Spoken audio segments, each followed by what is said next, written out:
भाग 1 दुनिया और भविष्यवाणियों के लिए शासक का परिचय। भव्य हरी घाटियों और शानदार पहाड़ों के बीच बसे कपिलावस्तु के प्राचीन क्षेत्र में भगवान शुद्धोदन और संप्रभु माया ने शासन किया। उनका संपन्नता और सद्भाव का क्षेत्र था, जहां व्यक्ति एक साथ रहते थे और पूजा करते थे। यह इस आदर्श सेटिंग में था कि एक पृथ्वी टूटने की स्थिति पैदा हुई, इतिहास को पुनर्निर्देशित करने के लिए संप्रभु पर जाने की शुरुआत। एक शानदार सुबह, जैसे ही सूरज ने राज्य को एक शानदार चमक से धोया, शाही महल उम्मीदों से भर गया। भव्य कपड़ों में सजी संप्रभु माया एक असाधारण बिस्तर पर वापस झुक गई। विश्वासपात्र नौकरानियों की एक सभा के पास गई। हवा पर व्यक्तित्व के आचरण का आरोप लगाया गया था, क्योंकि एक पूर्वज्ञान ने एक असामान्य प्राणी के परिचय की भविष्यवाणी की थी।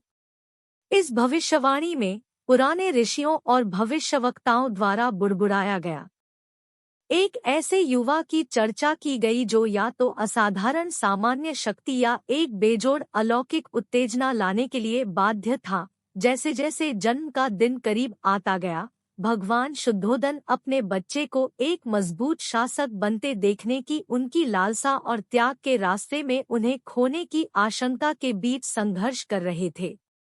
शाही कक्षों में संप्रभु का चेहरा एक दिव्य प्रतिभा से चमकता था।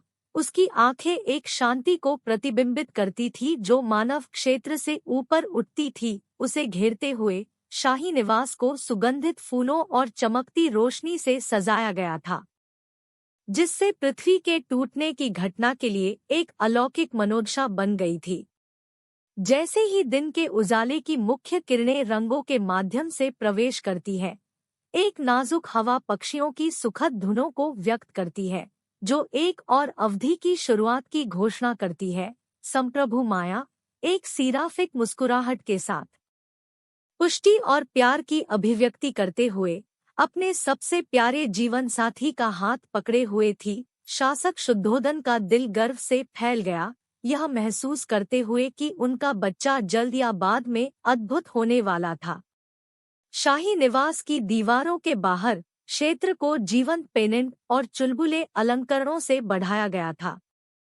किसी भी उम्र के निवासी ऊर्जा के साथ इकट्ठा होते हैं, उत्सुकता से प्रसिद्ध लाभार्थी के बारे में नई अंतर्दृष्टि की उम्मीद करते हैं।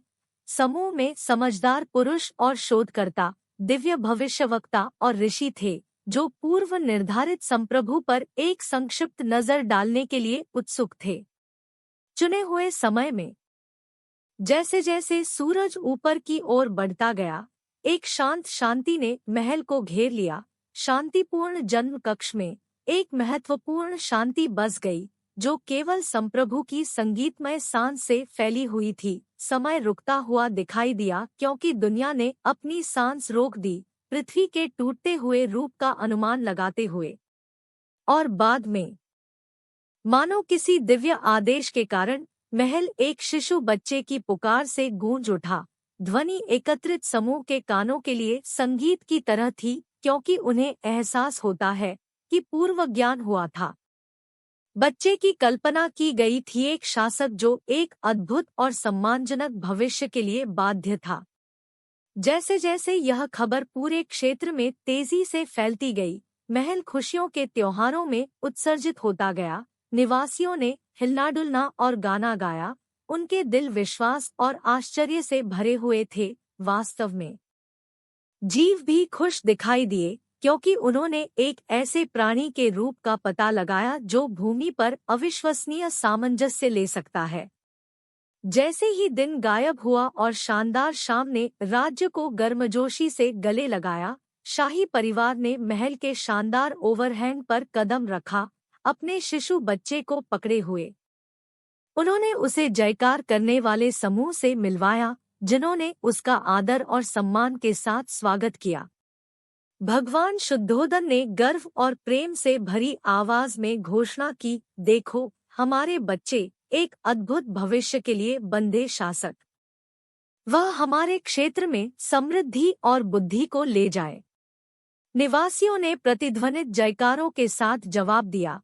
उनके दिल विश्वास और पूर्व निर्णय की भावना से भरे हुए थे। उन्हें बहुत निराशा हुई कि यह युवक, जिसे संप्रभु सिद्धार्थ के नाम से जाना जाता है, एक दिन शाही निवास की संपत्ति छोड़ देंगे और एक ऐसी यात्रा पर निकल पड़ेंगे जो उनके जीवन की दिशा को हमेशा के लिए बदल देगी।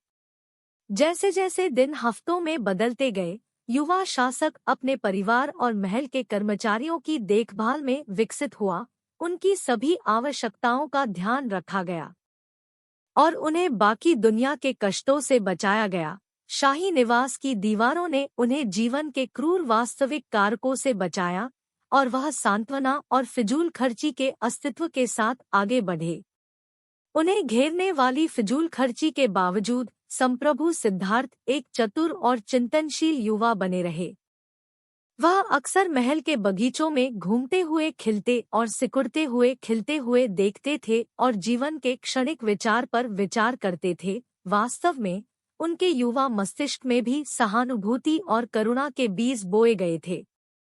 जैसे जैसे शासक बड़ा होता गया, शासक के मार्गदर्शकों और पुजारियों ने उसे स्वामी के रूप में भविष्य की नौकरी के लिए तैयार करना शुरू कर दिया। उन्हें लड़ने की कला, राजनीतिक कार्यप्रणाली और राज्य कला की जटिलताओं को दिखाया गया था। युवा सम्राट महत्वपूर्ण ज्ञान और आकर्षण दिखाते हुए अपनी परीक्षाओं में सफल हुए। किसी भी मामले में जैसे ही सिद्धार्थ ने सूचना और शक्ति के ब्रह्मांड में और खुदाई की चिंता की भावना ने उनकी आत्मा को चिंतित कर दिया। विलासपूर्ण जीवन शैली और अधिकार का भार उनके युवा कंधों पर जोरदार रूप से भारी पड़ रहा था। वह शाही निवास की दीवारों की सीमाओं को पार करते हुए जीवन के वास्तविक कारण को समझने के लिए तरस रहा था।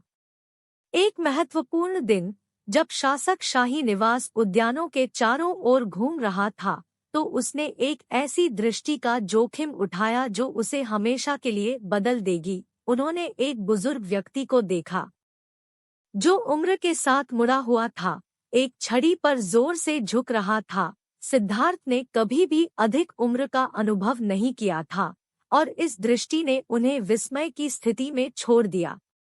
चन्ना राजा अपने रथचालक के पास गया। वह मामूली बुजुर्ग व्यक्ति कौन है? किस कारण से वह ऐसा सता है? चन्ना ने अपने वर्षों की चतुराई के साथ जवाब दिया, मेरे स्वामी, वह एक बुजुर्ग व्यक्ति है। लंबी अवधि में हम एक पूरी उम्र के रूप में और हमारे शरीर नाजुक हो जाते हैं। यह स्वीकृति सिद्धार्थ को नरक से बाहर एक चमगादड़ की तरह लगी। युवावस्था और उत्कृष्टता के वाष्पशील विचार और परिपक्व होने और सड़ने के दृढ़ विश्वास ने उन्हें जीवन की अस्थायीता पर विचार करने के लिए छोड़ दिया। शासक भारी उदासी के साथ शाही निवास में वापस आ गया। उसका मस्तिष्क उपस्थिति के रहस्यों से दुखी था। दिन हफ्तों में बदल गए और सिद्धार्थ की रुचि बढ़ने लगी। बाहर की दुनिया को समझने के लिए पूरी तरह से तैयार नहीं होने के कारण उन्होंने अपने रथचालक को महल की दीवारों के पार गुप्त भ्रमण पर ले जाने के लिए मना लिया। हर बार जब वे अलग हुए तो उन्होंने जीवन की नई विशेषताओं का अनुभव किया जो उन्हें सहानुभूति और करुणा से अवर्णनीय रूप से प्रसन्न करती थी। एक यात्रा पर उन्होंने एक व्यक्ति को एक गंभीर बीमारी का अनुभव करते हुए देखा जो कष्टप्रद रूप से कांप रहा था और राहत की तलाश में था। दूसरी ओर उन्होंने शोकाकुल लोगों को एक बाईं आत्मा के लिए विलाप करते हुए देखा। उनके दिल दुख से भरे हुए थे। इन अनुभवों ने युवा शासक पर एक महत्वपूर्ण प्रभाव छोड़ा जिससे उन्हें दुख की सभी समावेशिता और मृत्यु की निश्चितता का पता चला। जो भी हो, इन मुठभेड़ों की निराशा के बीच सिद्धार्थ की प्रक्रिया ने उन्हें इसी तरह एक शांत और निर्मल मैदान में धकेल दिया। इस एकल आकृति ने शांति की हवा निकालते हुए शासक के विचार को चकाचौंध कर दिया। एक उथल-पुथल भरी दुनिया के बीच इस उदासीन व्यक्ति ने एक आंतरिक सद्भाव का अनुभव किया जो शासक से बच गया। उन पूछताछों के जवाब खोजने के लिए हवा में अभी भी ऊपर सिद्धार्थ दूसरे मिशन पर चले गए। उन्होंने कुछ अधिक गहन और अधिक महत्वपूर्ण की खोज में अपने शानदार जीवन के लिए महल के सांत्वना और धारणाओं को छोड़ने का फैसला किया। जैसे ही उन्होंने अपने पिता को अपने उद्देश्य बताए, भगवान शुद्धोदन निराश और घबरा गए। उसे एहसास होता है कि सिद्धार्थ की उड़ान समय के अंत तक उसके जीवन को पुनर्निर्देशित कर सकती है। हिचकिचाते हुए उन्होंने अपने बच्चे को जाने देने के लिए सहमति व्यक्त की, यह विश्वास करते हुए कि बाहर की दुनिया उन्हें उनके पूर्व निर्धारित तरीके से प्रभावित नहीं करेगी। शाम के शांतिपूर्ण घंटों में, पूर्णिमा की चमक में, सिद्धार्थ अपने विश्राम करने वाले जीवन साथी और शिशु बच्चे को अलविदा कहते हैं। महल की शांति में उन्होंने अपने अगस्त वस्त्रों को छोड़ दिया और एक सादे कपड़े पहने। भारी दुख के साथ उन्होंने फिजूल खर्ची का अस्तित्व छोड़ दिया और अज्ञात दुनिया में आगे बढ़ गए। बैकवर्ड्स की अस्पष्टता में जब उन्होंने कपिलावस्तु के क्षेत्र को छोड़ दिया तो सिद्धार्थ का दिल भावनाओं के मिश्रण से भरा हुआ था। स्वतंत्रता की भावना उन सभी को छोड़ने की उत्तेजना के साथ मिश्रित थी जो पहचानने योग्य था। उसे एहसास होता है कि आगे की यात्रा कठिन होगी, हालांकि उसकी आत्मा दृढ़ थी। 6 लंबे वर्षों तक सिद्धार्थ ने प्रतिष्ठित ऋषियों और धार्मिक उत्साहियों से जवाब की तलाश में उत्तर भारत के जबरदस्त दृश्यों को पार किया। उन्होंने गहन चिंतन में भाग लिया और अपने शरीर को कठोरता के चरम पर पहुंचा दिया।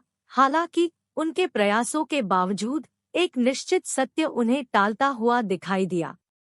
अपनी निरंतर रुचि में सिद्धार्थ उर्वेला शहर के पास शांतिपूर्ण नायरंजन जलमार्ग के तट पर पहुंचे। वहां उन्होंने 5 धार्मिक उत्साहियों की एक सभा का अनुभव किया, इस विश्वास में अपमानजनक आत्मापमान के अस्तित्व को जारी रखते हुए कि इस तरह की प्रथाओं ने गहरी स्वतंत्रता को प्रेरित किया।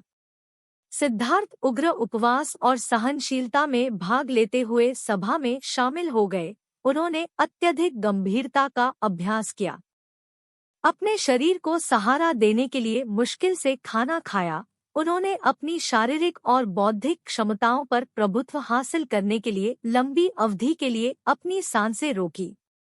हालांकि अपने प्रयासों के बावजूद उन्होंने कोई उन्नति नहीं की। उनका शरीर कमजोर हो गया और वे टूटने के निशान के करीब पहुंच गए। वे समझ गए कि इस तरह की अपमानजनक प्रथाएं सत्य और स्वतंत्रता का मार्ग नहीं है। यह तब था जब उन्होंने एक आजीवन स्मृति की समीक्षा की। एक युवक के रूप में एक गुलाबसेब के पेड़ के नीचे बैठे सिद्धार्थ को चिंतन की एक महत्वपूर्ण स्थिति का सामना करना पड़ा था, मिलावट रहित माइंडफुलनेस के उस समय। उन्होंने दुनिया की चिंताओं से मुक्त शांति और सद्भाव का पता लगाया। उस स्मृति ने उनके भीतर एक और समझ को छुआ। वे समझते थे कि उन्नति का मार्ग आत्मापमान में नहीं है, बल्कि रोजमर्रा की जिंदगी के प्रति एक उचित और सहानुभूतिपूर्ण दृष्टिकोण में है। उन्होंने अपमानजनक पक्षपात के रास्ते को छोड़ दिया और केंद्र के रास्ते का पालन करने की योजना बनाई, नियंत्रण और आत्मसंयम का एक तरीका। हाल ही में खोजे गए आश्वासन के साथ सिद्धार्थ नायरंजन जलमार्ग के तट पर चले गए। वह एक बोधिवृक्ष के नीचे बैठे जो एक जीवंत छवि थी, और उन्होंने वादा किया कि जब तक वे रोशनी प्राप्त नहीं कर लेते तब तक वे चढ़ाई नहीं करेंगे। जैसे ही वह गहन चिंतन में गया, मारा, मतिभ्रम और अभाव का उदाहरण उसे अपने मिशन से भटकाने के लिए लग रहा था।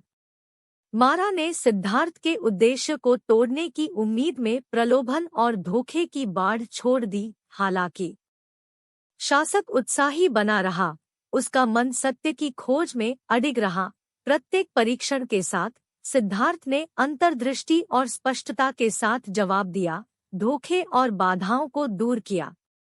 जैसे जैसे रात बीतती गई, सिद्धार्थ का चिंतन विकसित होता गया।